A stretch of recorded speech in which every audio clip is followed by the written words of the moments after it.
Was working with one individual who often told me that somebody scammed him by using his credit card, and then he told me that he had to get new credit cards very often.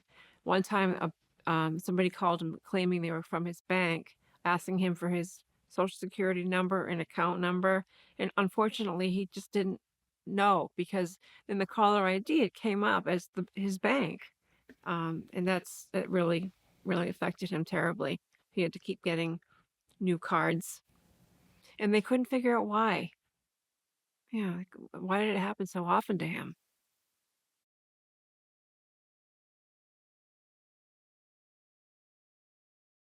We've had a number of situations where peer support specialists recognize that um, older adults may be a little less apprehensive or apprehensive to talk in front of us or around other people.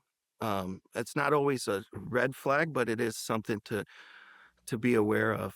Meaning the people around the older adult may be impacted negatively on them. We also have older adults who report having extreme fear of being scammed. I think we all know that scammers are out there in this world and they operate in ways that you and I probably never would expect.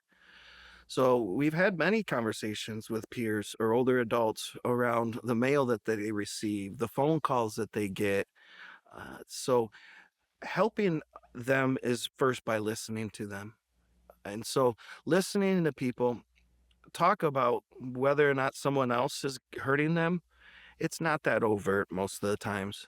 It takes a peer support specialist who, again, has built a connection with an older adult to start asking a little bit more questions about their home life. Now, with abuse, there is also self neglect. We've had older adults who experience and live with hoarding disorders. Although we might not be able to see that on the phone, we may see that on online Zoom calls or virtual video calls.